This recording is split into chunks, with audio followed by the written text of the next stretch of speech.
Bem, gente, boa tarde a todos. Hoje nós vamos começar a falar de algumas dicas, na realidade são 6, dicas simples e fáceis de executar para que a gente possa fazer diariamente as nossas orações.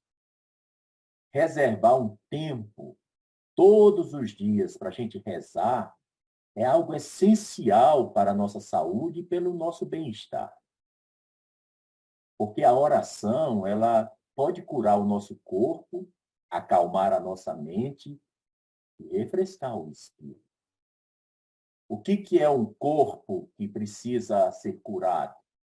Um corpo com dor na coluna, um corpo com a visão debilitada, um corpo com diabetes, com colesterol, com qualquer tipo de problema no corpo, né? A oração ajuda e traz a cura para o corpo. A oração pode acalmar a mente. O que é acalmar a mente? É quando você, do nada, começa a se preocupar demais. Tudo você se preocupa, você não vive porque está tomado da preocupação. E começa a criar fantasmas. Ah, mas se a coisa agora está dando certo, é porque logo em seguida vai vir a dar errado. Então, você já, por antecipação, já começa a ficar com a mente toda acelerada. Hoje tem emprego, mas vai que amanhã eu não tenho, aí já começa a se preocupar como é que eu vou fazer quando eu não tiver emprego. E acalmar a sua mente também é para deixar você sem ansiedade, sem ser tão ansioso. Está fazendo uma coisa, mas a mente está fazendo 3 outras. Você nem faz bem o que você está fazendo e nem vai conseguir consertar o que ainda não começou a acontecer. Isso é a ansiedade. E o melhor de todos é que a oração refresca o espírito. Quando você está abafado, você sente um pouquinho de mágoa, um pouquinho de ressentimento, quando você começa a se sentir muito solitário, ou quando você começa do nada com aquela vontade imensa de chorar, é sinal que você precisa refrescar o seu espírito. E a oração faz isso. Portanto, queridos amigos, é importante que a gente faça tudo o que estiver ao nosso alcance para podermos tornar as nossas orações mais eficazes. Então, eu quero apresentar 6 dicas para tornar as orações mais eficazes. A primeira delas é que nós devemos usar aquelas orações que foram reveladas pelos manifestantes de Deus. Muhammad, Jesus Cristo, Moisés, o Bab, Bahá'u'lláh, citando alguns dos mensageiros de Deus. Claro que a gente também pode fazer nossa oração direta, como, aliás, muitos evangélicos cristãos fazem. Você já deve ter visto, vai numa residência de um evangélico que é tradicional, antes do almoço ou do jantar, e ele faz uma oração que você viu que surgiu ali, do coração dele, da cabeça dele, e está tudo bem, está maravilhoso. Ele faz com carinho, agradecendo a Deus por aquela comida, pela felicidade de todos estarem ali juntos, tendo o que se alimentar. E está ótimo. Mas nós, barrais, acreditamos que as orações poderosas são aquelas que foram pronunciadas pela língua da grandeza e do poder. Ou seja, nós somos exortados, entusiasmados, impelidos e motivados a usarmos as orações que foram reveladas pelos mensageiros de Deus, que Deus manda para a gente através dos seus mensageiros escolhidos. Choque Effendi, numa carta escrita em 1937, ele disse a um indivíduo: nossas orações certamente seriam mais eficazes e esclarecedoras se fossem dirigidas a Deus através de sua manifestação. Então, o primeiro texto de autoridade é esse. Devemos fazer as orações que são aquelas que foram reveladas pelos mensageiros de Deus. As figuras centrais da fé Bahá'í revelaram milhares de orações. Ah, não, eu acho, como o João Davi, eu acho que foi 115 orações. Não, João Davi, está errado. Ah, o Tom disse que foi 18. Está errado, Tom, não foi 18. A Leia diz, eu acho que foi 1.500 orações que foram reveladas. Não. Choque Effendi diz que as figuras centrais da fé Bahá'í revelaram milhares de orações.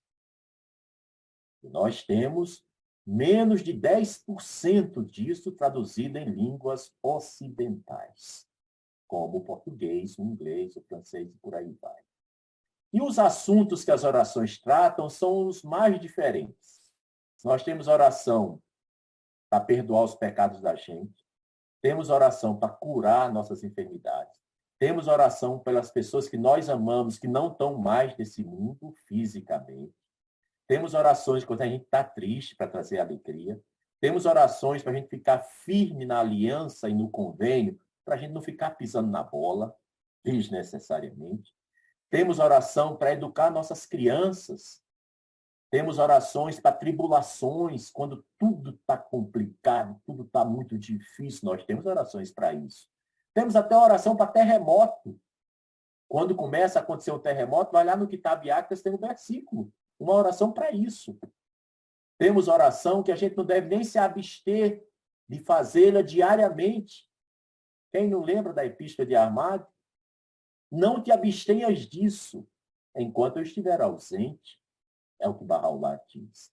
E temos oração para unir o mundo, para adquirir qualidades espirituais, ser paciente, ser bondoso, ser generoso, ser compassivo, ser cheio de amor, ser grato, orações de gratidão e por aí vai. Então, o primeiro aspecto é a gente procurar fazer as orações que os manifestantes de Deus revelaram. Eles revelaram de Deus para a gente. O segundo ponto, reservar um tempo para as nossas orações em privado, em particular. Quem aqui tem um tempo pré-definido? Não precisa levantar o braço. Mas isso é muito importante, pessoal. Ah, não, eu faço oração quando eu posso. Ah, não, eu faço oração quando o sinal fecha. O sinal está em vermelho, eu faço. Só dá para fazer, ó, Deus guia. Me olhe lá, que abre logo. Ah, eu só faço oração quando eu estou na fila, no consultório do dentista. Isso não vai dar certo. Ou só faço oração quando eu vou dormir podre de cansado, todo acabado, aí eu começo a fazer orações. Ou quando eu acordo, ainda não estou nem conseguindo abrir o olho, também já começo a fazer. Tudo isso está valendo, né? Porque quem vai julgar a oração é Deus. Mas a segunda dica é que a gente tem que ter um tempo diariamente que a gente diz, aquele é o meu momento para fazer oração. É oração particular. Ah, que eu quero trazer minha cara metade, o meu marido, para fazer comigo, mas ele nunca chega na hora, por isso que eu não faço. Não dá certo. Ah, porque eu quero fazer só quando o meu filho mais velho está em casa, antes dele ir para o trabalho. Também não dá. Porque a vida espiritual não tem carona. Ah, eu vou pegar carona porque meu filho é muito espiritual, não faço oração, vou na carona dele. Não dá para ficar na aba do chapéu espiritual dos outros. Não tem como fazer isso. Então, nós temos que lembrar que fazer orações com um grupo é muito bom, é maravilhoso. Uma oração com a comunidade, uma festa de 9 dias, ou um círculo de estudos. É ótimo fazer oração todo mundo junto. Mas a gente precisa reservar um tempo para a gente, é um tempo para a nossa alma. É aquele momento que a gente fala, a Deus, onde é que está apertando no coração?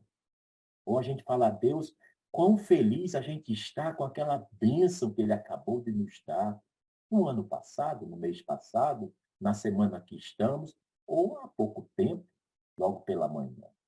Bahá'u'lláh diz,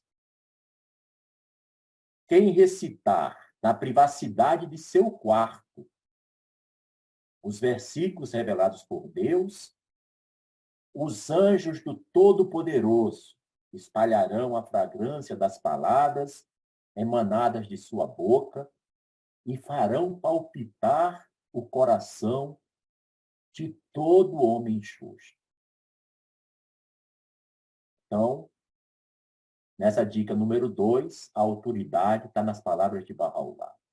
Quem recitar no recinto do seu quarto os versículos revelados por Deus, os anjos vão difundir a fragrância das palavras que saem da nossa boca e farão o bum-bum do coração, bum, bum, bum, bum, palpitar de todo homem justo.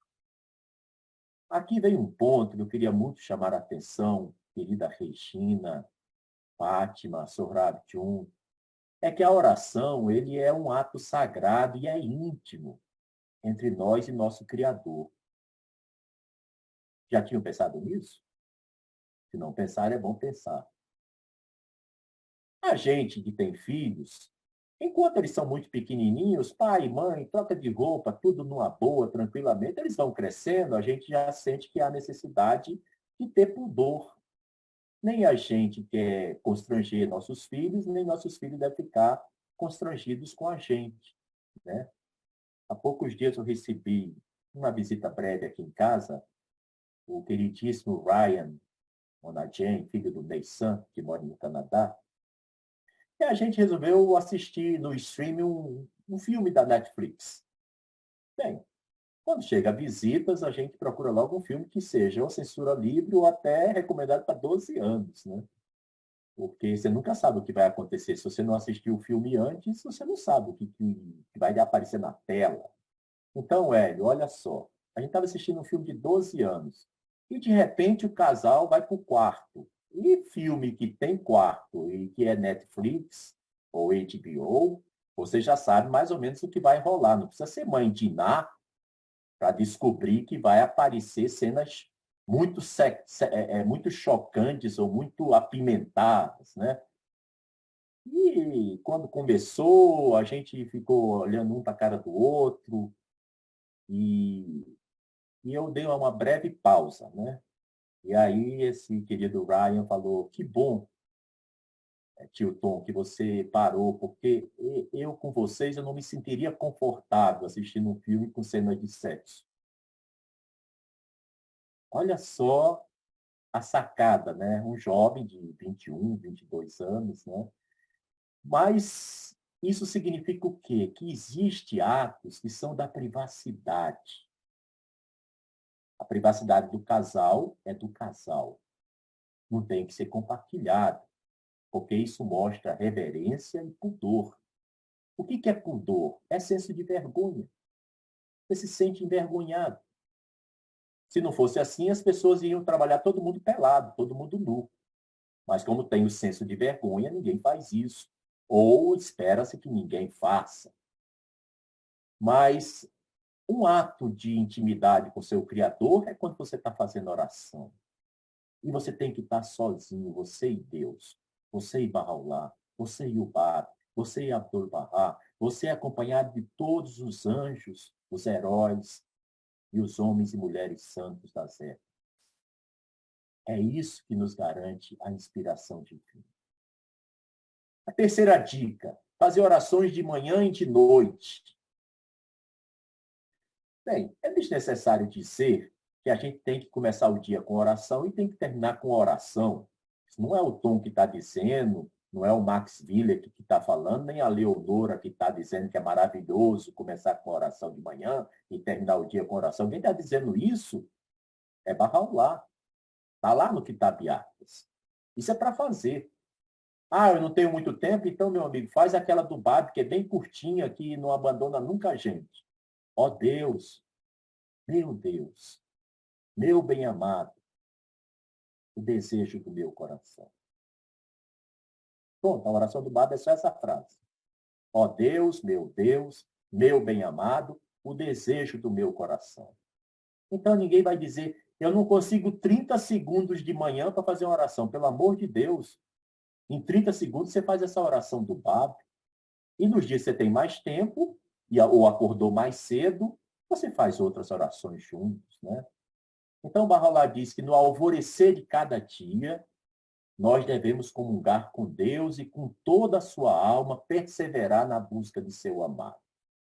Deve consumir todo o pensamento rebelde com a chama de sua menção amorosa e com a rapidez do relâmpago, passar por tudo mais incerto por ele. Essa terceira dica é muito importante, queridas e queridos, que a gente esteja atento. Porque quando a gente está fazendo oração, às vezes a gente está pensando no boleto que tem que pagar. Não vai dar certo essa oração. Porque Deus não é caixa de banco. Não vai funcionar. Ou está pensando em que ainda tem que levar a criança para a escola e o trânsito vai estar uma desgraça até chegar lá. Deus também não é do Detran, não vai ficar cuidando dos sinais de trânsito para você. Ou você está pensando, poxa, por que eu acordei? Podia ter dormido mais de 2 horas, mas esse despertador aqui, nossa, ele é infalível, está sempre... Não, não é o despertador que é infalível. Deus que é infalível. O despertador, porque você programou. Ou seja, quando a gente vai fazer oração, a gente tem que perseverar na busca de seu amado, diz Bahá'u'lláh, e consumir todo o pensamento rebelde.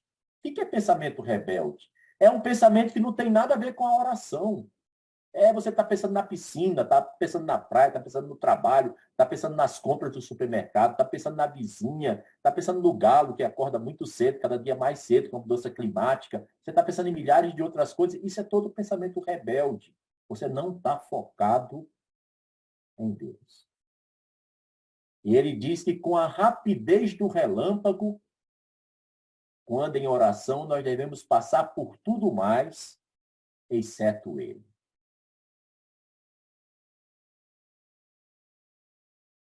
Quarta dica. Nós temos que recitar as orações com alegria e amor. Olha, um pequeno segredinho que eu falo para vocês, que de repente é também um segredinho de vocês para mim. Estamos todos no mesmo barco, né?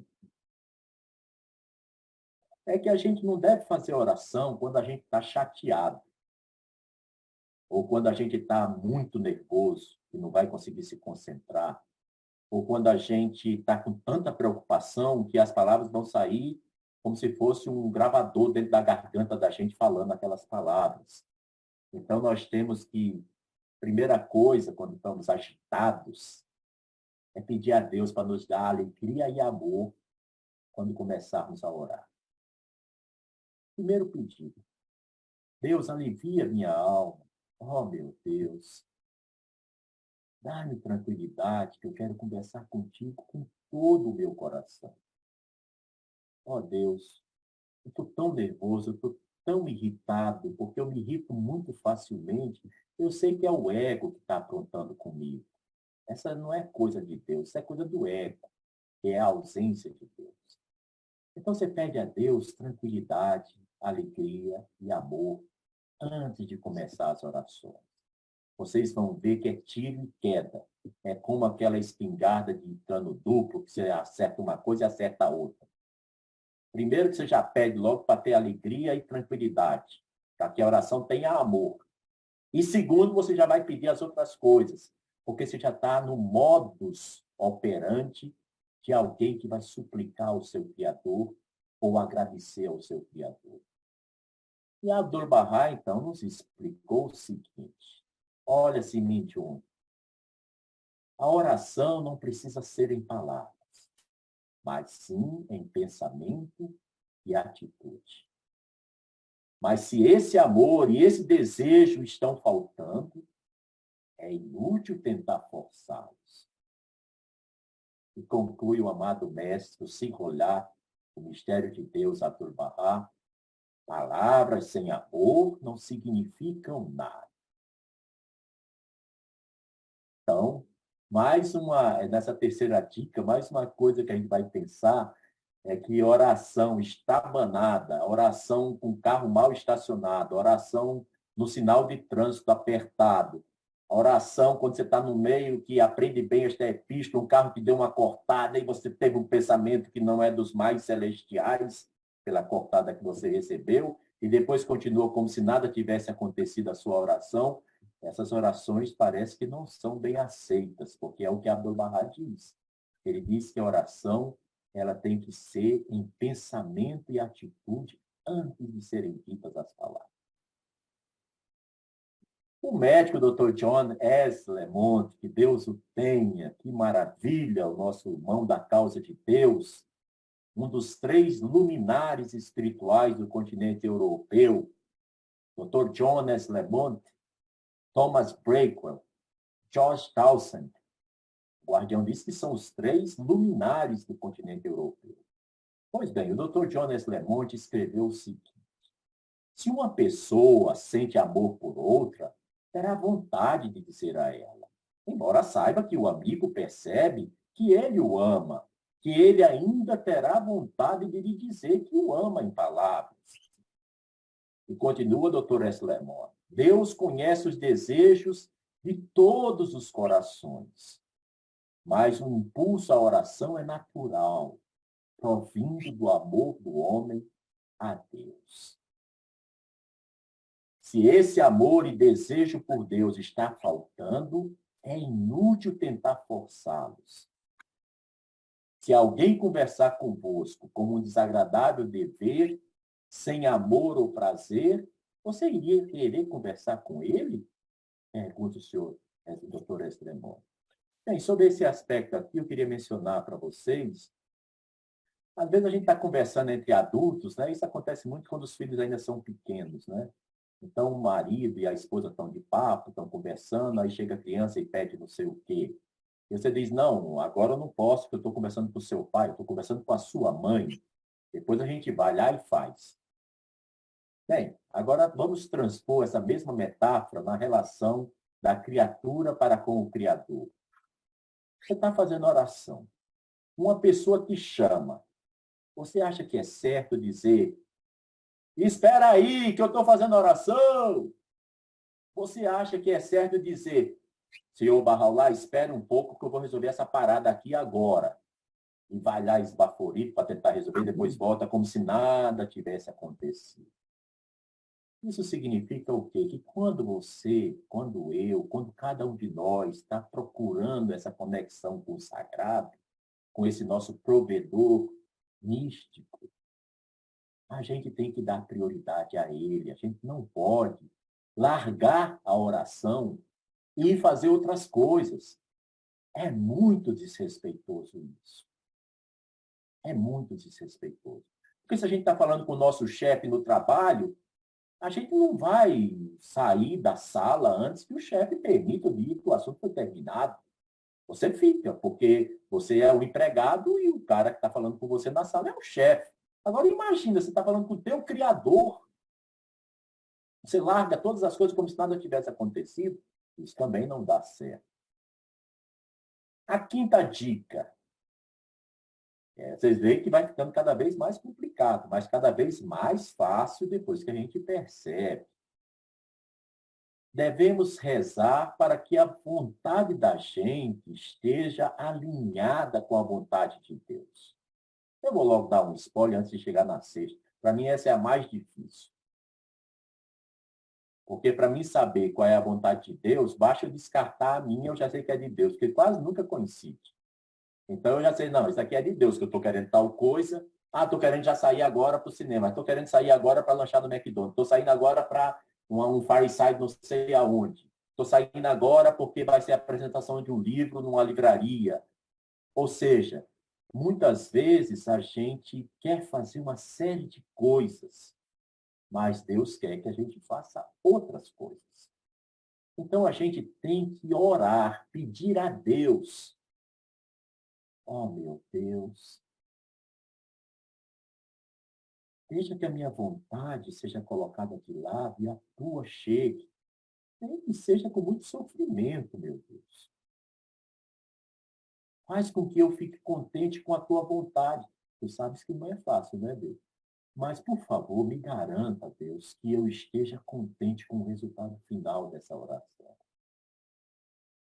Então, nós temos que procurar fazer com que a nossa vontade se alinhe com a vontade de Deus. Como agora nós tivemos o desfile das escolas de samba, né? Enredo, evolução, alegoria, samba no pé, bateria, porta-estandarte, porta-bandeira. Vocês veem que eu sou um carnavalesco, eu acompanhei tudo.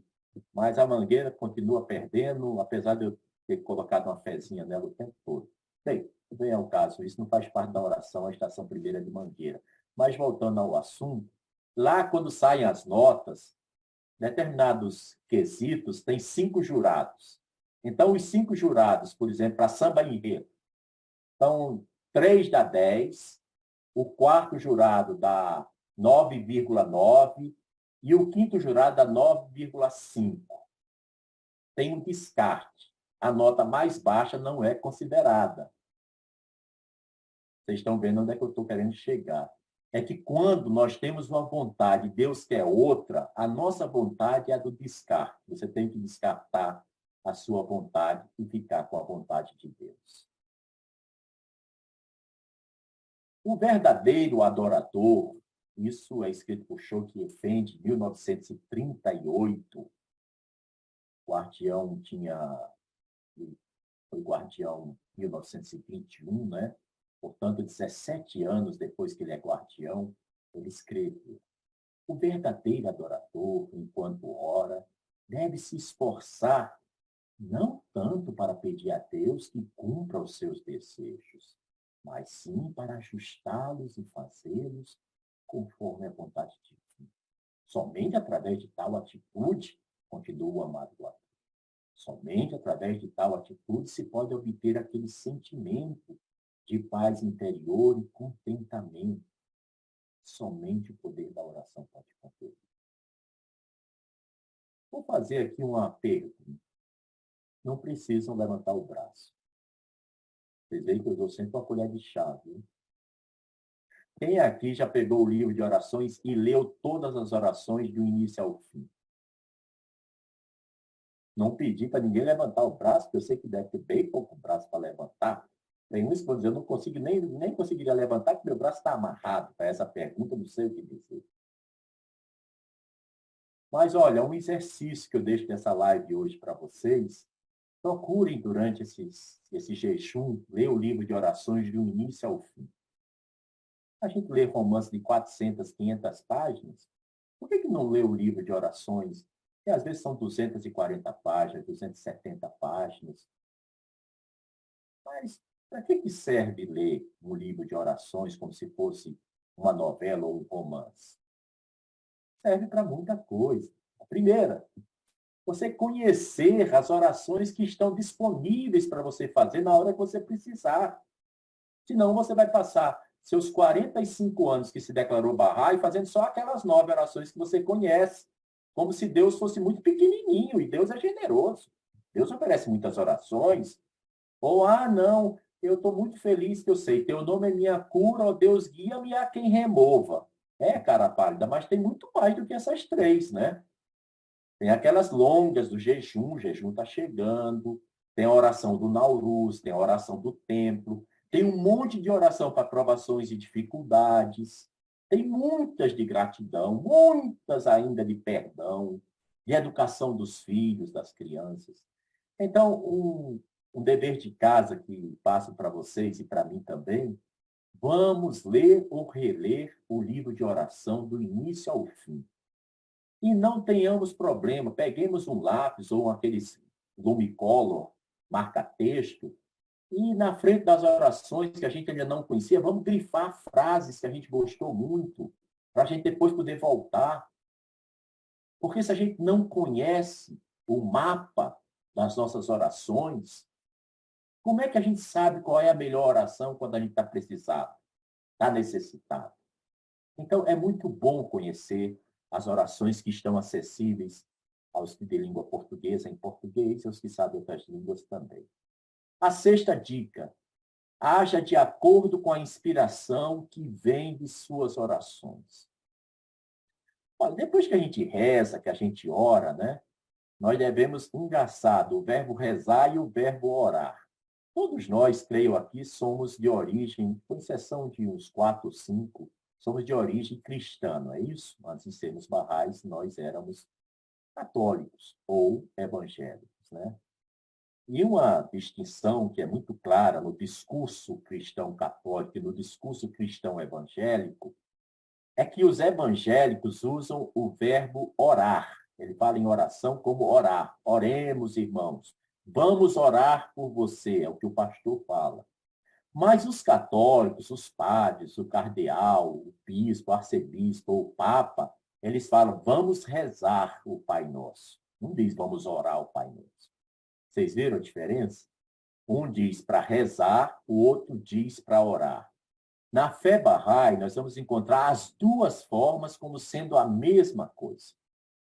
Alguém que está orando é alguém que está rezando. Mas na fé a gente tem usado mais orar por causa da palavra oração. que é orar mais ação. Quando você junta a oração com a ação, você tem uma oração. Muito bem, depois que a gente reza, a gente deve meditar sobre o significado daquilo que a gente fez a oração. E uma vez que a gente recebe com clareza uma solução para o problema que a gente estava fazendo oração, eu encontrei um pequeno cisto, eu encontrei algo na mama, eu estou com alguma coisa na cabeça, eu estou com esse negócio na minha pele, né? Às vezes a gente faz orações para cura, nesse caso que eu estou dando como exemplo, né? Aí a gente tem que, depois que ora, ter fé na nossa oração. Ou seja, ter segurança de que o ouvido de Deus ouviu a oração. E só de pensar que Deus ouviu, a cura já começa. A oração, ela tem que ser algo tão poderoso na vida da gente, que lembra porque que os místicos, em todas as revelações do passado, tinham uma casta de seguidores, de servos devotados, unicamente a fazer oração. Os mosteiros, o trabalho até hoje, eles ficam trancados para fazer oração. Olha o poder da oração. Sempre os sufis faziam muitas orações. Os mártires e santos, eles eram movidos pelo poder da oração. E aí eu me lembro de uma querida Bahá'í chamada Ruth Moffett, Bahá'í norte-americana. Ela tinha escutado o Chogyam Effendi falando sobre a oração e ela notou o seguinte, que Chogyam Effendi disse a ela: maior do que a oração é o espírito com que ela é proferida. E maior do que a maneira como ela é proferida é o espírito em que ela é realizada. Então, o espírito com que você vai fazer oração tem um peso muito grande, mais do que as palavras da oração. Por isso, aquele cuidado lá na dica primeira. Você está focado, você está fazendo oração. E depois das palavras, que o espírito é mais importante, maior do que o espírito da oração, Chogyam Effendi fala para Ruth Moffett, é como a oração se torna realidade, se torna realizada. Então, às vezes a gente faz as orações, eu fiz 192 epístolas de armário. Sim, mas quantas delas você recitou com sinceridade absoluta? Quantas delas você fez confiando em cada frase da epístola? L'Orre armário. Então, vocês veem que a coisa muda, né? Os escritos barrais nos encorajam a ter uma visão que abarque o mundo enquanto a gente se esforça para viver uma vida em oração na ação. E aí, Abdu'l-Bahá diz, esforce-se para que suas ações no dia a dia possam ser belas orações. Volte-se para Deus e busque sempre fazer o que é certo e o que é nobre.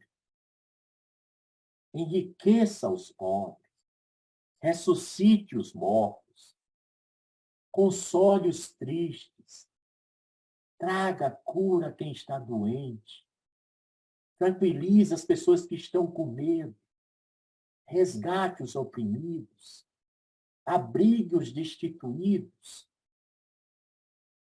e traga esperança aos desesperados. Essas palavras de Abdu'l-Bahá me lembram muito a oração de São Francisco de Assis, 420 anos antes de Abdu'l-Bahá. Onde tiver guerra, que eu traga paz. Onde tiver ódio, que eu traga amor. Onde houver prisão, que eu traga liberdade. Onde tiver tristeza, que eu traga alegria. E Abdu'l-Bahá nos diz, volte-se para Deus e faça sempre o que é certo e nobre. Ele fala, enriqueça os pobres, ressuscite os mortos, tranquilize os que têm medo, resgate os oprimidos, traga esperança aos desesperados e abrigue os destituídos. Bem, essas foram 6 dicas. Nós temos uma uma bênção muito grande. E cada vez, sim, Jean, que eu penso, Susana querida, eu penso na grandeza da causa, eu vejo que uma dessas grandezas é a oração. A impressão, às vezes, que eu tenho é que se não tivesse nada na fé e só tivesse a oração, já estaria de bom tamanho para preencher uma vida de significados e mistérios. Mas a gente desfruta muito pouco. Nós somos aquela geração que vieram da geração de nossos pais e avós, que era aquela geração do fazer, o tempo todo fazer. Fazer coisas. Sem saber por que está fazendo, mas fazendo. Mas se a gente for pensar bem, se a gente fizer as coisas no espírito de oração, essas são as que valem a pena fazer. Essas são as mais importantes. Porque você se torna uma alma iluminada, que vai ser luz para outras pessoas que caminham na estrada da vida buscando amor e buscando felicidade. Quando Abdu'l-Bahá esteve em Nova York, Jairo querido, Roselena, Jarlete, que está aqui, Said, Abadi, Gadim, Pinheiro, que eu não sei qual é o primeiro nome. Quando Abdu'l-Bahá esteve em Nova York, ele chamou um crente, um Bahá'í, muito fervoroso. A gente nota, quando a gente encontra um amigo ou uma amiga que faz da oração um refúgio.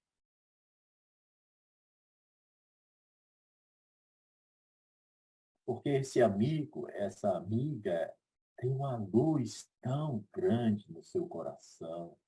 Seus olhos brilham com uma intensidade diferente. Olha nossos olhos com profundidade e nos abre o sorriso. Eu tenho pedido a Deus que me faça encontrar na vida sempre pessoas que tenham como sua maior companhia as orações. Essas pessoas, sem abrirem a boca, nos educam, nos constroem, nos edificam e nos torna plenos de alegria e felicidade. Esses são aqueles que Abdu'l-Bahá dizia que eram os crentes fervorosos. Até hoje, eu faço orações por pessoas que, com meus 17, 18 anos de idade, eu conheci na nossa vida Bahá'í, e que falaram muito pouco comigo. Mas estar com essas pessoas me trazia tanto bem, me trazia tanta felicidade, tanta alegria. Eu sou muito agradecido a Deus por ela. Quantos de nós temos a oração como uma companhia? Quantos de nós reservamos momentos nobres do nosso dia para comungar com o Espírito de Deus através de sua manifestação? Então, Abdu'l-Bahá está em Nova York e ele chamou Biá Jun, Biá, um crente muito fervoroso, um Bahá'í muito devoto. Devoto e fervoroso é a mesma coisa.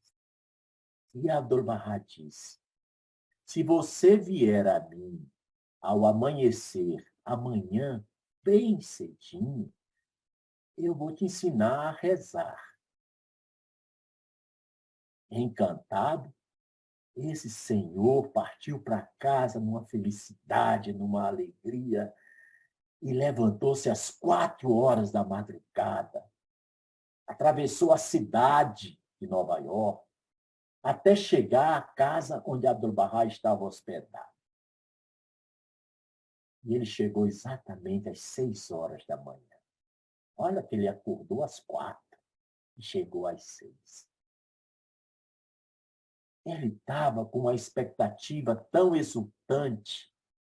Ele estava, Faice, Richard Frias, querido, tão animado pela perspectiva de ouvir uma lição do mestre dos mestres, de Abdu'l-Bahá, sobre como ele deveria fazer suas próprias orações, que ele não cabia em si de tanto contentamento.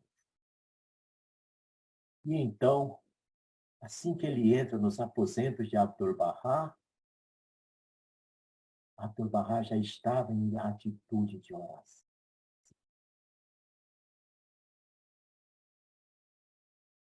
Abdu'l-Bahá estava ajoelhado ao pé de sua cama,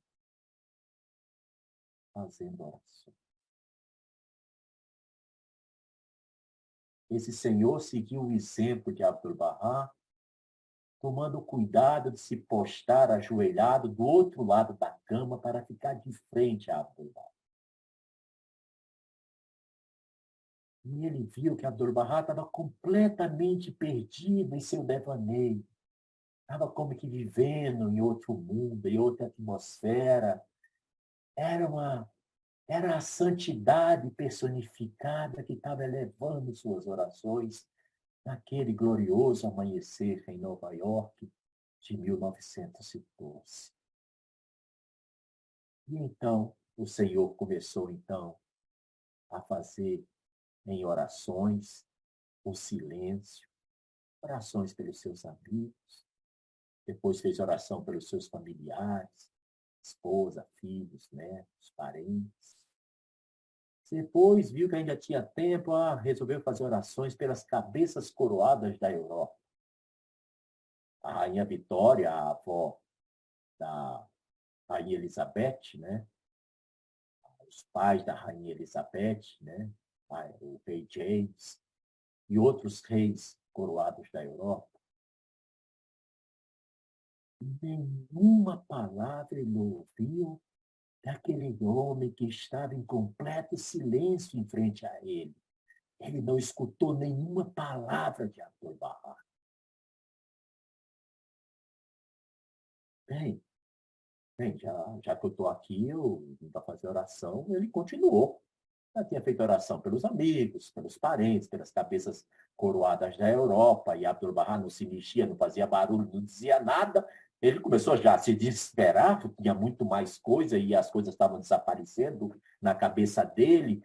E ele então começou a ver que ele já estava repetindo 2, 3 vezes a mesma oração, que era as que ele já sabia, e fazendo, e mesmo assim Abdu'l-Bahá não quebrou o silêncio em nenhum instante.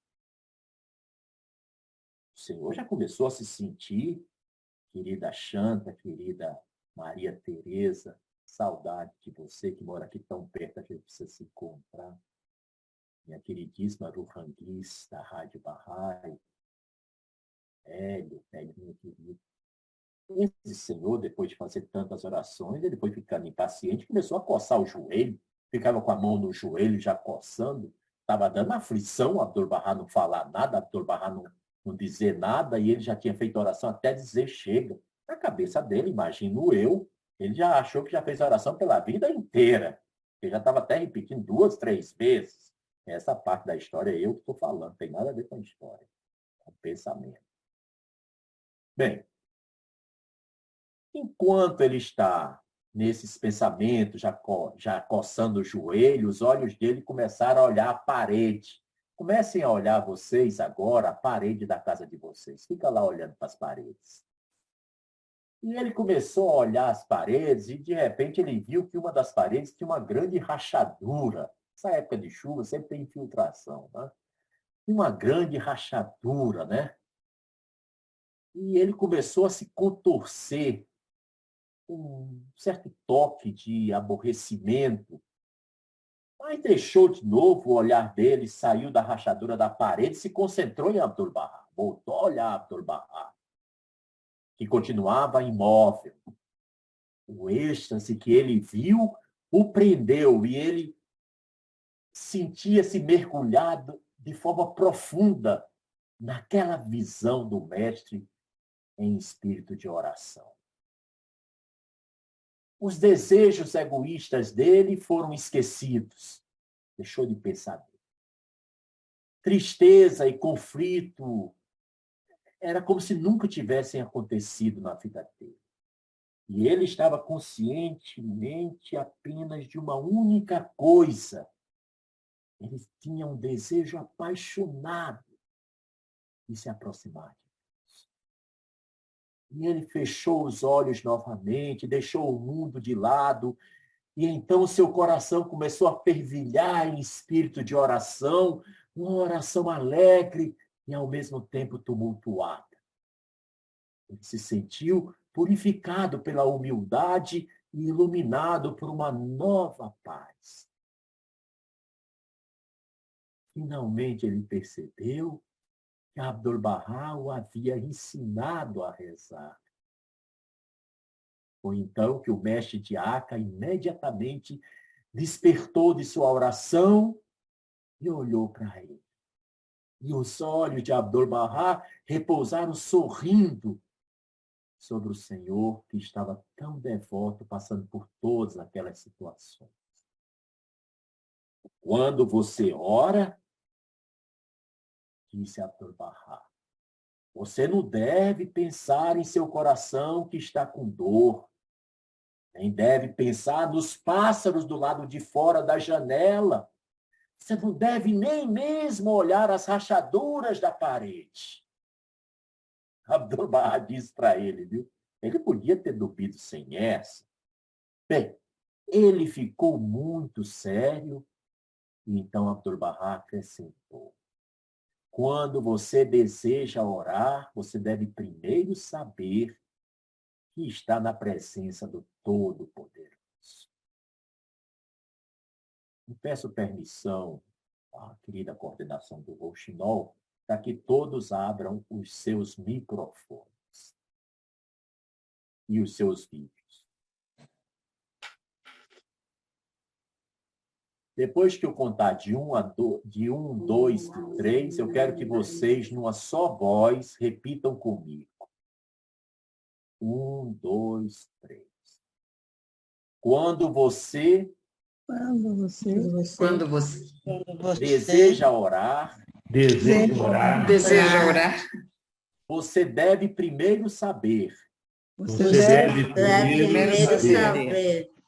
que está na presença do Todo-Poderoso.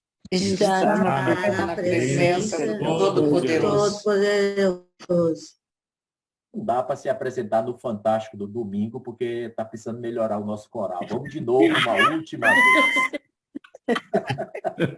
Pelo menos se vocês lembrarem dessa frase, depois dessa live, já teria valido a pena tudo, porque são palavras de Abdu'l-Bahá. Vamos lá. 1, 2, 3. Quando você deseja orar, você deve primeiro saber que está na presença do Todo-Poderoso.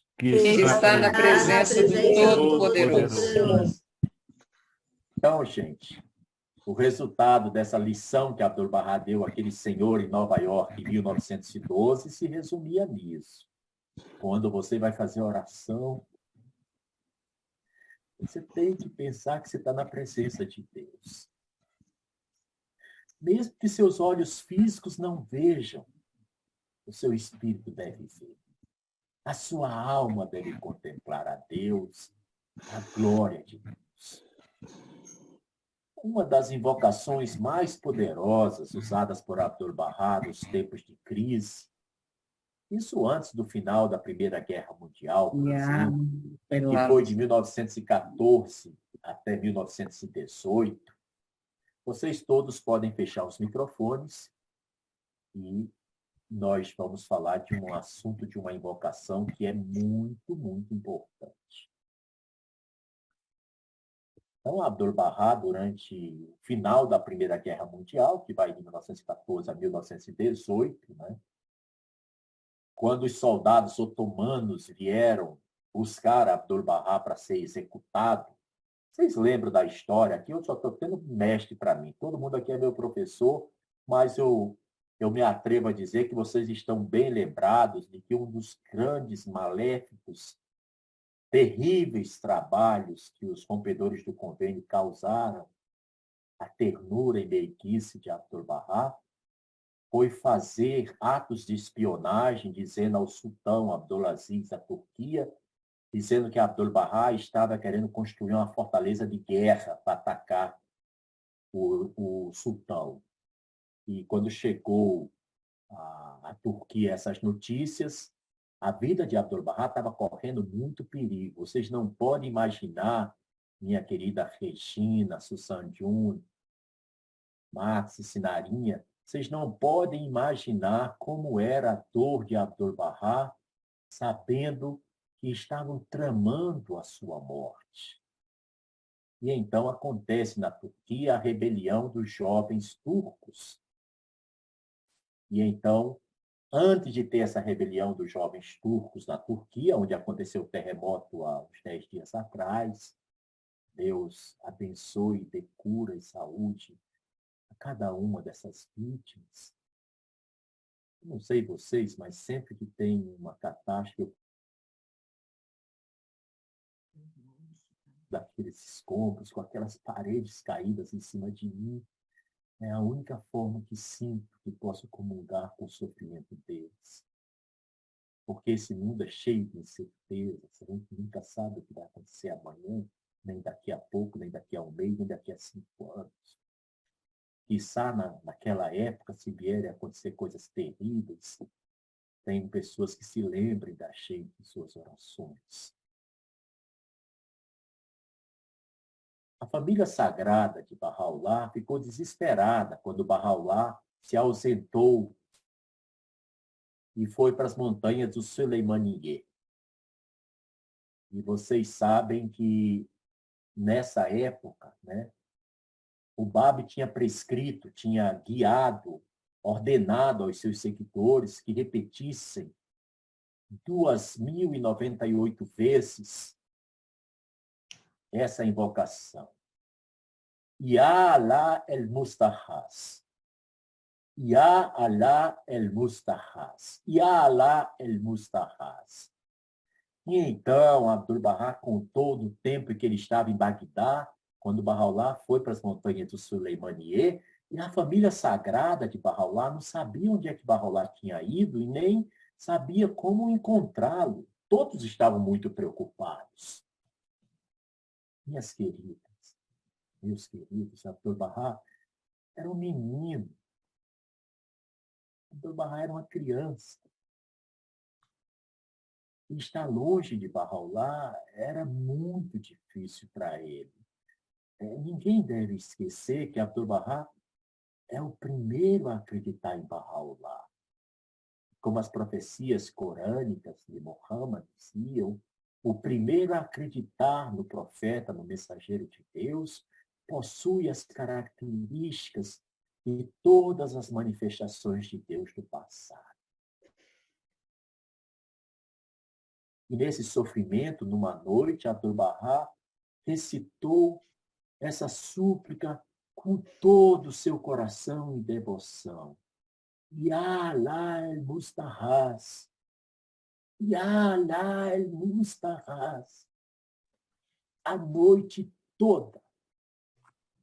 Na manhã seguinte, ao amanhecer, Abdu'l-Bahá recebeu uma mensagem. Era o retorno de Bahá'u'lláh.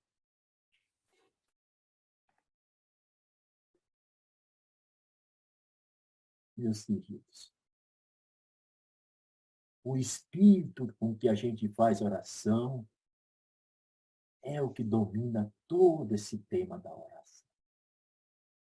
Imaginem, feche os olhos por um segundo, imagine a criança Abdu'l-Bahá passando a noite dizendo Ya Allah el-Mustahaz, num momento de grande dor, sofrimento causado pela ausência de seu bem-amado pai, a beleza antiga, Jamal al-Mubarak.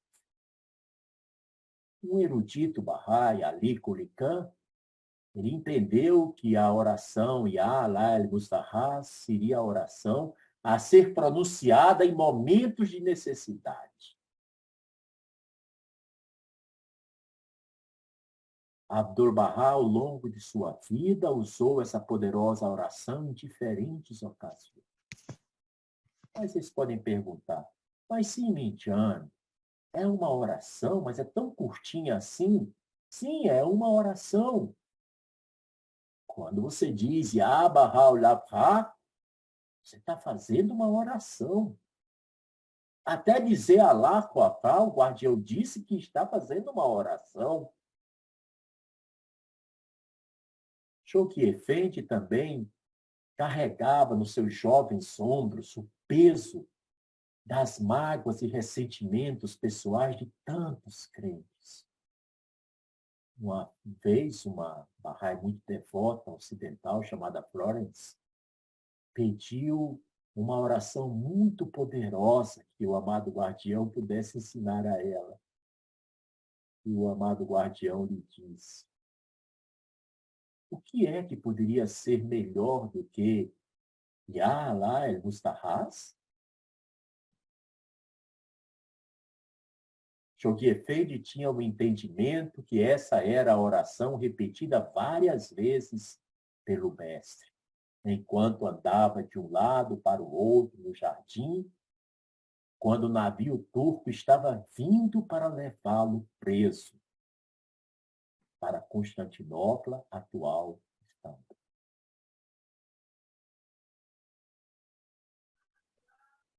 Vamos ver a cena. Abdu'l-Bahá recebe o chamado de que ele deve ser levado preso. E lá ele vai ser julgado como espião, como traidor do sultão. Tudo feito pela maldade exacerbada dos rompedores do convênio. Aqueles que tinham a doença pior do que a lepra. Porque a lepra espiritual, Abdu'l-Bahá diz, que é o rompimento da aliança. Essa é a lepra espiritual. Se a lepra física já causa tanto mal-estar, pois a ferida, enfim, é tão doloroso você ver o corpo sendo comido, os pedaços do corpo desaparecendo. Imagina o que é a lepra espiritual. E Abdu'l-Bahá estava sendo vítima disso. Então, quando ele estava fazendo essa oração, Abdu'l-Bahá costumava fazer oração caminhando de um lado para o outro. Essa é uma dica. Os que são espertos um dia vão lembrar desse detalhe. Ele costumava fazer oração de um lado para o outro. E aquela noite que o navio se aproximava de Aca para buscar Abdu'l-Bahá, ele estava fazendo Ya Allah el-Mustahaz. Mas o que a Casa de Justiça fala sobre essa oração? Bem, primeiro a Casa de Justiça confirma que essa oração foi revelada pelo Bab, o rei dos mensageiros. Ya Allah el-Mustahaz é uma oração do Bab. E que ele prescreveu isso para recitação pelos seus seguidores nos momentos em que estivessem enfrentando problemas e dificuldades. Ou seja, a dificuldade de um é diferente da dificuldade de outro. Verdade. Às vezes, um problema de uma pessoa é um problema ligado a emprego, outras vezes é um problema ligado à saúde, outra vez é um problema espiritual, é o ciúme, é a inveja, outra vez é um problema moral, é a desonestidade, outras vezes é um problema mental, físico. Então, Abdu'l-Bahá, ele usou naqueles momentos muito difíceis, e a Casa de Justiça diz que Choque Efendi traduziu a palavra Mustahá como aquele que é invocado por auxílio. Segunda parte, então, todo mundo abrindo o microfone. Vocês sabem que a palavra tem poder. Vamos abrir. Vamos lá. Vamos lá comigo.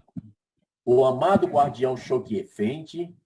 O amado guardião Choque Efendi traduziu a palavra Mustahaz.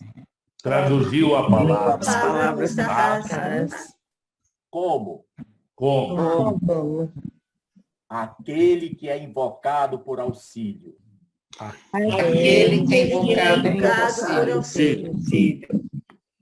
Então, aqui nós vimos essa segunda parte, né? Cada um de nós sai daqui com Ya Baha'u'llah, Ya Allah el-Mustahaz. Essa mensagem da Alá Casa de el Justiça, Mutahas. essa mensagem da Casa Universal de Justiça, ela é de 25 de novembro de 1999. Olha a data, é quase da mudança do milênio, o momento que a humanidade Do passou 11 de por muitos 1999. sofrimentos, né? 25 de 11 de 1999. Aqueles que vêm do Rouxinol trazendo papel e caneta, é bom tomar nota isso. Casa Universal de Justiça, 25 de 11 de 99. Que às vezes vocês não vão encontrar o livro, mas se sabendo a data, vocês encontram a mensagem toda. Nessa mesma carta, a amada Casa Universal de Justiça esclarece que nos escritos do Bab, Mustahás refere-se a Bahá'u'lláh. E o tempo de Mustahás refere-se ao tempo da dispensação de Bahá'u'lláh. E a Casa de Justiça, nessa mesma carta, diz que Mustahás significa aquele que é invocado. É uma invocação diferente de todas, né? Porque normalmente as invocações é ó tu, glória do mais glorioso, ó tu, a origem e o fim, ó tu, todo-poderoso, ó tu, o todo amor, ó tu, a beleza antiga. Mas Mustahás não diz um adjetivo de Deus. Diz que ele é o substantivo, que ele é aquele que é invocado. Bem, então, quando a gente faz essa oração, num primeiro momento, nós sabemos que estamos invocando Bahá'u'lláh. E a explicação de Abdu'l-Bahá sobre a frase "Ele é Deus" é porque explica que Bahá'u'lláh é invocado. Em Paris, capital da França, né, quando Choguet Effendi ia a caminho da Universidade United Kingdom, na Inglaterra, o amado guardião Choguet Effendi falou para a senhora Han que pouco antes do final da Primeira Guerra Mundial, ele costumava acompanhar seu amado avô, Abdu'l-Bahá, na sua viagem de Aca para Haifa.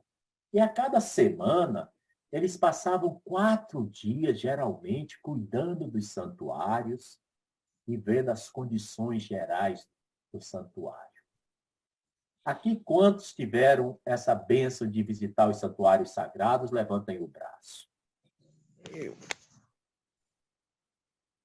Puxa, grande parte aqui esteve nos lugares sagrados. Pô, esse pessoal do Rouxinol, claro, o Rouxinol que canta no Árvore da Eternidade, essa galera já foi muito à Terra Santa, né? Aqui também Maria Giovanna está dizendo que sim, Leonora está dizendo, a querida Leonora, filha da queridíssima Lia, e Bate Poen, amigos de minha juventude, até hoje, que sempre serão. Quando o Choguet Effendi estava durante aquela Primeira Guerra Mundial, ele ficava 4 dias em Haifa e Aca, né? E 4 dias eram reservados para ele e seu amado avô, Abdu'l-Bahá, irem cuidar, né? E fazer orações do santuário de Bahá'u'lláh em Barte, né? E um dia, Abdu'l-Bahá fechou a porta, Choguet Effendi ajoelhou-se do lado de fora, apoiando a cabeça dele. Vejam assim. Quando a gente fala com a voz, parece que está contando uma fofoca, todo mundo abre o olho que eu vou te contar, viu? Todo mundo tá bem prestando atenção, viu? Um dia, quando Abdu'l-Bahá fechou a porta do santuário, Choguet Effendi ajoelhou-se do lado de fora, apoiando a cabeça em Abdu'l-Bahá. Durante 8 horas seguidas, o mestre andava de um lado para o outro na sala, rezando apenas essa oração. Ya Allah el-Mustahás. Quando Choguet Effendi relatou isso à senhora Khan, que é a esposa do senhor Ali Quli Khan, a senhora Khan exclamou: porque logo depois disso a guerra da Europa acabou. Choguet Effendi então sorriu para ela, mas não respondeu nem que sim, nem que não. Para bom entendedor, Jair Dertiá, e a palavra basta. Em 1924, quando ela estava deixando a presença do amado guardião em Haifa, na rota de viagem da Pérsia para a América, a senhora Khan perguntou se havia alguma oração, e vocês já sabem que a oração, e Shoghi pergunta para ela, na resposta é: existe alguma oração melhor do que Ya Allah el-Mustahaz? Mostrando que ele, Shoghi Effendi, se lembrava daquela conversa que teve com ela anos antes, quando estavam em Paris.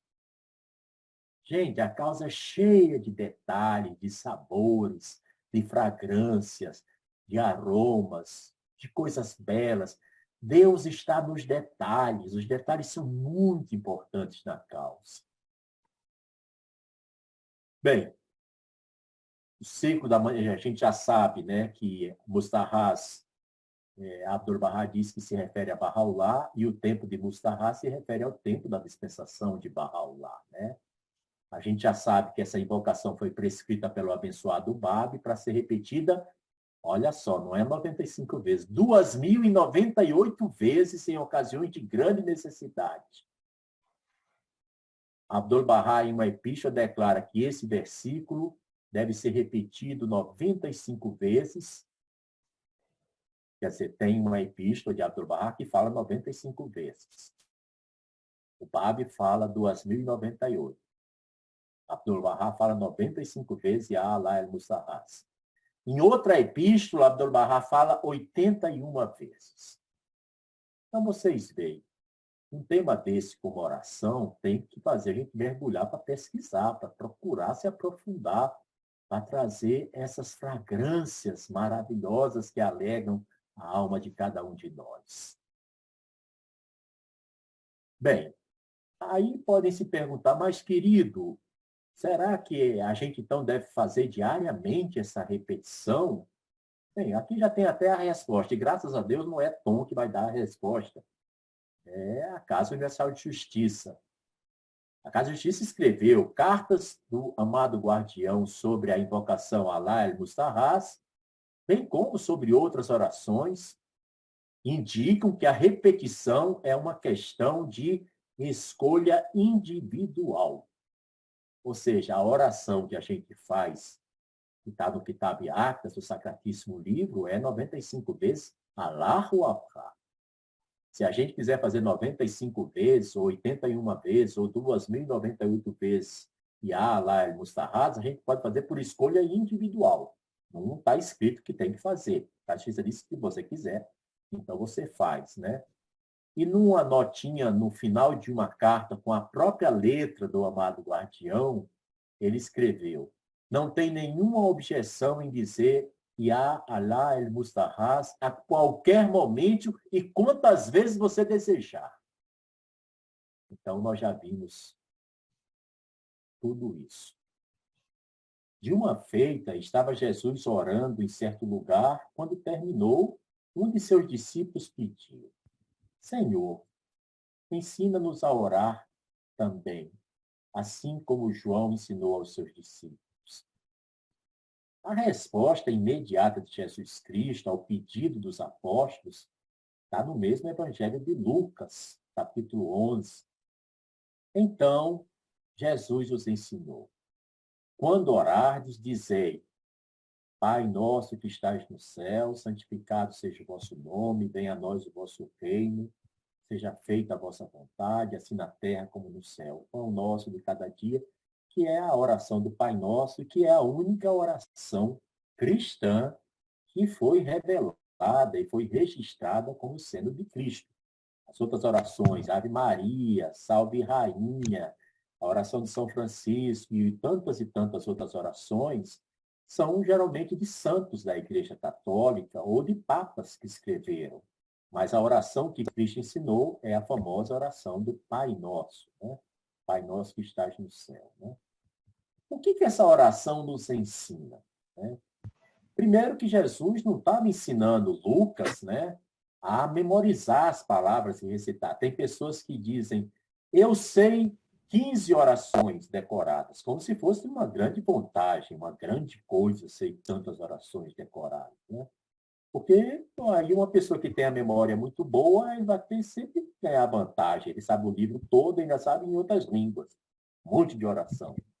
Jesus, na realidade, ele estava ensinando a fazer a oração. E ele deu esse exemplo de coisas que nós devemos incluir nas nossas orações.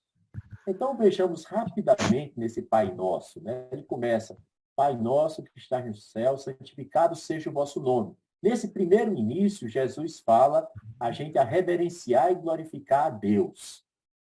Detalhe, todas as orações barrais sempre começam com louvor e glorificação de Deus. Você faz aquela oração curta, teu nome é minha cura, ó meu Deus, e a lembrança de ti, meu remédio, né? Então você já está louvando a Deus, dizendo que só o nome de Deus já é cura. E só lembrar de Deus já é remédio, né? Ou quando diz, ele é o onisciente, o sábio, o provedor, ou ele é a origem e o fim, né? Então a gente vê que a primeira parte da oração é glorificar e respeitar, mostrar respeito e reverência diante de Deus. A segunda coisa nessa oração do Pai Nosso, que também é exatamente o que acontece nas orações barrais, né? Que o Bab e Bahá'u'lláh revelaram e que Abdu'l-Bahá escreveu, né? Que é buscar a vontade de Deus. A gente diz, venha a nós o vosso reino.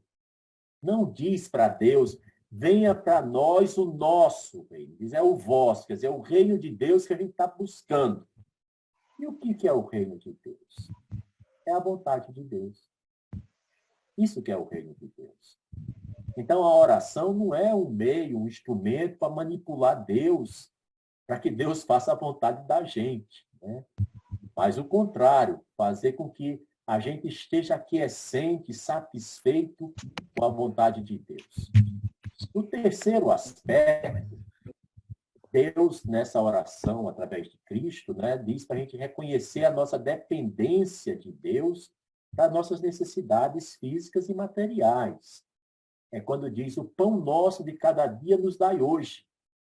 O pão simbolizando todas as formas de alimento. Uma pessoa que não se alimenta, ela vai morrer de inanição, de fome, vai ficar desnutrida e vai terminar morrendo. Ela precisa se alimentar, né? E aí, na oração do Pai Nosso, diz, dai-nos o pão nosso de cada dia. Não está dizendo que nos dê profiteroles, uns brownies, uns sorvetes assim achados, uns lubiá, umas comidas gostosas, o Voresh Badenjuni, coisas vai e bem, né? Um bom churrasco no Santa Felicidade. Está dizendo que nós estamos pedindo um alimento que nos deixe sobreviver fisicamente, nos tire a dor da fome. Que é diferente de muitas orações nos dias de hoje, né? Que a gente se refere a Deus como se fossem aquelas crianças mal criadas, né? Que fica exigindo de Deus tudo o que quer, né? Então, Jesus mostrou a dependência que a gente deve ter de Deus até para as nossas necessidades básicas. Porque uma coisa é certa, a gente precisa de Deus todos os dias. Ah, não estou fazendo mais oração porque já estou muito satisfeito. Sinal que você não entendeu o espírito da coisa. Ah, não preciso mais de oração porque já está de bom tamanho. Ah, eu fiz orações num estoque que dá para viver mais 100 anos nessa terra sem precisar fazer. Não fale isso. Não fale isso. Então, nós precisamos de Deus todos os dias. E o último aspecto que eu destaquei dessa oração do Pai Nosso é que nele a gente reconhece a nossa dependência de Deus para ter bênçãos, né? É quando diz, perdoa os nossos pecados, assim como nós perdoamos a quem nos tem ofendido. E não nos deixeis cair em tentação, mas livrai-nos do mal. Então, nessa oração do Pai Nosso, é uma oração muito curta, muitos católicos, muitos cristãos, evangélicos, adventistas, testemunhas de Jeová, da Igreja Batista e tantos outros, eles fazem a oração e não prestam atenção, não fazem uma análise do que está dizendo. E aqui a gente viu rapidamente como é que a gente analisa uma oração. Uma coisa, queridas amigas e queridos amigos, é que cada oração merece ser estudada. Você pega uma oração e lê a oração. Tudo bem, você pode estar naquele espírito da leitura da oração. Mas se você está estudando a oração antes de fazer as orações, o que a oração está falando, que é essa palavra que a gente não entende? Beneplácito. Minha oração, concede no teu beneplácito. Você não sabe o que é beneplácito, passou a vida inteira falando beneplácito. Aí tem a santa paciência, porque é difícil, né? Fez as orações sem entender o que é, né? A sorte é que tudo que a gente fala nas orações é coisa boa, então coisa ruim não vai ter. Mas fica melhor se a gente usar aquilo que Abdu'l-Bahá diz que é o maior dom que Deus deu às suas criaturas, é o dom do intelecto. Você procurar entender as palavras difíceis. Por exemplo, na Epístola de Armário fala, concede-nos um serviço em ambos os mundos, né? Ainda bem que a gente não vai tratar desse assunto aqui hoje, mas dá pano para as mangas. Que serviço é esse? É um serviço aqui e um serviço no Malakuta Yapá? Que tipo de serviço que a gente está pedindo a Deus que antecipa isso para a gente, né? Bem, eu queria mencionar 3 outros aspectos para poder fazer uma conclusão. Eu vou deixar 4 perguntas que eu tinha preparado, que são as seguintes. Não vai dar para apresentar. Que são: o que pedir nas orações quando nos dirigimos a Deus? Também, como devemos orar para nos preparar para a vida depois da morte? Vai ficar pendente. E também, quais são os passos para uma oração eficaz? Essa parte vai ficar pendente, é bom que vocês também podem pesquisar. E eu sei que vão encontrar as mesmas pérolas de sabedoria que eu encontrei, porque está tudo nas escrituras, está nos livros, está nas cartas do amado guardião. As 3 coisas, resumidamente, são as seguintes. Com relação a pedir coisas materiais, eu me lembro de um Bahá'í muito querido nos anos 80, que falou para mim: Tom, todo dia eu faço oração, pedindo a Bahá'u'lláh saúde, cura, proteção para mim e para minha família. E depois de uma palestra que você deu no Sultaniye, em 84, você vê que a gente já está ficando antigo, né? Coisa bem do século passado. E depois daquela oração, eu resolvi pedir a Deus para me ganhar na Mega Sena. Porque uma coisa, Tom, que eu quero que fique clara, é que eu ganhando na Mega Sena, o orçamento nacional todo ano vai estar cumprido. Eu já vou deixar até um valor, já ganhando juros, para ir para o orçamento nacional. Então, não vai ter mais problema nenhum. Eu disse: sim, e o que você quer em troca? Porque eu vi que ele estava negociando com Deus, eu resolvi negociar também, né? E o que você quer em troca? Não, eu só quero que você, nas suas orações, se lembre para Deus atender minha oração. É desnecessário dizer que eu ri muito com essa esfarrani, né? Com essa sabedoria, né?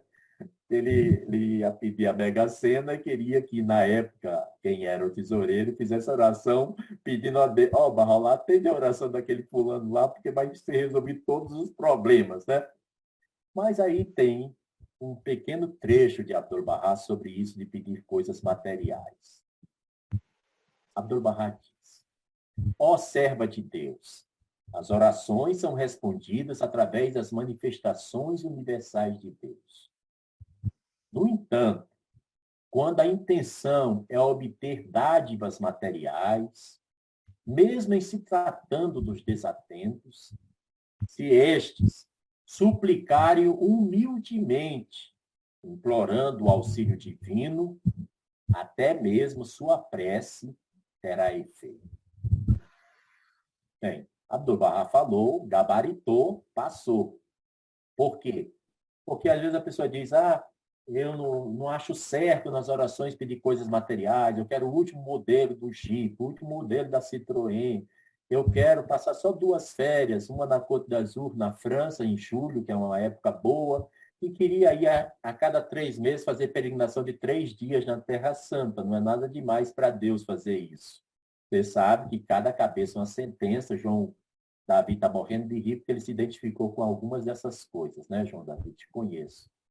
E então, às vezes, a gente fica pedindo muitas dessas coisas. Outros apenas pedem a Deus: Deus, eu só quero sombra e água fresca. Só falta Deus responder na oração: não quer mais nada, não? Não, também manda todo o dinheiro que precise, mande todas as coisas que sejam necessárias. muita saúde, muita memória, que eu não morra com Alzheimer, que esqueça de tudo, enfim. Mas essa epístola de Abdu'l-Bahá, que eu citei só um trecho, está no livro Seleção dos Escritos de Abdu'l-Bahá, ele diz que mesmo em se tratando de pessoas que não são crentes, se elas pedirem de forma muito humilde, implorando a ajuda divina, a sua prece terá efeito. Então, está valendo também pedir coisas materiais, estragando o prazer daqueles que ficam dizendo, não pode pedir coisas materiais, só quero um coração puro, e com a conta no vermelho toda estourada, e está pedindo só pureza. Tudo bem, lindo, maravilhoso, mas você também pode pedir a Deus, facilita, abre os caminhos, que eu possa ter emprego, que eu possa ter condições, que eu possa ajudar minha família, possa ajudar meus amigos, possa publicar meus livros, possa fazer meus filmes, possa fazer as minhas filiais da Azamate em cada estado. Só são 27 estados. O que são 27 Azamates pelos estados? Não é nada demais, para Deus é menos do que um estalo, não sei o que, cada um vai pedindo coisa. A segunda coisa, será que a gente deve pedir oração quando uma pessoa está muito doente, jamais chegando perto do portão de Abrahá, do que do terminal do Ercílio Luz? E aí? Lembra daquilo? A pessoa está muito doente, você diz, nossa, eu vou fazer hoje orações, muitas orações, mas os médicos já desenganaram, já disseram isso, já disseram aquilo, e a situação está muito difícil, mas aí o crente muito devoto, mas eu vou fazer oração, Deus vai dar cura, eu vou pedir cura, eu vou pedir com maior dor, sinceridade de minha alma. Geralmente a gente faz assim para os nossos pais, nossos filhos, nossos parentes, nossos amigos muito queridos, né? A Abdu'l-Bahá também nos socorre com a sua iluminada explicação. O que é Abdu'l-Bahá? Ó serva de Deus, as orações reveladas com o objetivo de suplicar cura aplicam-se tanto à cura física como à cura espiritual. Recite-as, pois a fim de curar tanto a alma como o corpo. Preste atenção. Se a cura for melhor para o paciente, indubitavelmente a cura será concedida. Para alguns enfermos, adoentados, porém, a cura seria apenas a causa de outros males. E a sabedoria, então, não consente uma resposta positiva à prece. Fecha aspas, Abdu'l-Bahá Abbas. Então, vocês viram, todo mundo entendeu isso? Os que entenderam, levante o braço, please. Eu também entendi. Bem, então o que está dizendo é que você pode fazer oração, mas às vezes você diz, eu fiz tanta oração para a pessoa se curar e a pessoa não se curou, terminou partindo desse mundo, né? Você já tem a resposta de Abdu'l-Bahá. Às vezes, se desse a cura para aquela pessoa, ela ia sofrer com outros males decorrentes daquilo. Então, não tem uma sabedoria. Estou me referindo a situações extremas, quando a pessoa já foi desenganada, quando a situação... Claro, se a pessoa vai colocar uma ponte de safena, a pessoa vai fazer um transplante corriqueiro, simples, de um rim, simples de um coração, uma coisa assim mais simples, né? Você vai fazer oração e pedir a Deus que realmente dê cura, conceda tudo isso, facilite a vida, tudo isso, tal, dê saúde, né?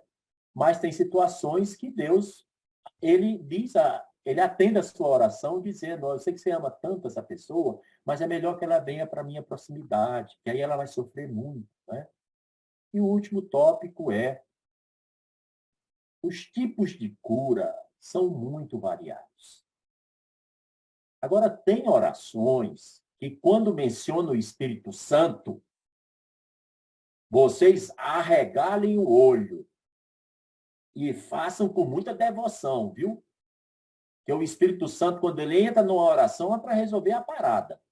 É porque já passou do segundo tempo do jogo, já foi para a prorrogação, já passou até dos pênaltis. E aí você faz a oração pedindo a cura através do poder do Espírito Santo, são para assuntos muito graves, como, por exemplo, desvios de conduta. Por exemplo, você, de repente, tem uma inclinação homossexual, seja masculino ou feminino. ou você tem uma debilidade muito grande, que, por exemplo, sofre de cleptomania, que é o quê? É o desejo incessante de roubar. Enquanto você não rouba, você não se sente bem. E isso tem uma doença, que é a cleptomania. Isso é chamado de doença. Claro, não vamos dizer que todos os roubos que acontecem no Brasil são cleptomaníacos, porque não são. É realmente a maldade de querer roubar as coisas dos outros. Mas tem pessoas, eu tenho um amigo, né, que a esposa dele tinha cleptomania. Então, ele já sabia as coisas que ela ia fazer durante o dia, ele já ia na loja antes para avisar, olha, se for mostrar alguma joia, joias mais baratas, mostra para ela. Ela vai fazer um jeito de terminar saindo sem pagar. Mas isso eu pago. Até que chegou um momento que o casamento desandou, não deu mais certo. Eu acho que ele foi à falência, eu não acompanhei mais o caso, porque estava muito esquisito. Era um negócio mesmo de medicina, de psiquiatria, enfim, não era um caso de sair nas lojas de uma cidade dizendo, olha, minha esposa vai roubar, mas eu não quero que ela seja presa porque ela sofre dessa doença. Não é o caso. Bem, Abdu'l-Bahá diz, ó serva de Deus, o poder do Espírito Santo cura tanto moléstias físicas como espirituais. Quem sabe, a partir de hoje, para muitos de nós, a experiência de fazer oração passa a ser algo diferente, algo íntimo da gente com Deus. Algo que tem que lembrar aquilo que Abdu'l-Bahá falou lá, né, para aquele senhor em Nova York, né, que quando você ora, você tem que se sentir na presença do Todo-Poderoso. E nós vimos o poder de Ali, Alá el-Mustahaz, né? Nós vimos o jeito como a oração deve ser mencionada, deve ser dita, a mente, a atitude devocional, o respeito, a reverência que deve ter. Quando está fazendo oração, não pode parar para fazer outras coisas, continue fazendo, só se for um jeito, porque você não pararia se você estivesse falando com o seu chefe. Você não ia largar tudo para atender o celular, por exemplo. Você vai fazer oração? Deixa teu celular fora do lugar onde você vai fazer oração, pelo amor de Deus, põe no silencioso de cabeça para baixo, para não ficar tentado a querer atender. Você tem que fazer a sua parte. Qual é a sua parte? A nossa parte é uma só. Suplicar com humildade, com alegria e com sinceridade. Então, são três coisas que a gente precisa ter na oração. Uma súplica com humildade, com alegria. E a terceira coisa que vocês observaram, qual foi? Nós temos que fazer com fé. A oração tem que ter fé. O foco é Deus. Nós estamos na presença do Todo-Poderoso. Podemos nos enganar e fazer a oração no piloto automático. Aquelas orações que saem uma atrás da outra não terminam nunca. Mas será que Deus vai gostar de receber essas orações desse jeito? Quando você está conversando com uma pessoa, é tão bom quando a pessoa te dá atenção, né? Olha para você nos olhos, sorri para você. A pessoa você fazer oração para Deus com a cara toda enfesada, todo aborrecido, todo irritado, e Deus fala para você, nobre, eu te criei, por que você vem com essa carranca para cima de Moá? Deus não vai gostar disso. Então a gente tem que estar feliz com as pessoas que a gente ama. Queridos, muitíssimo obrigado.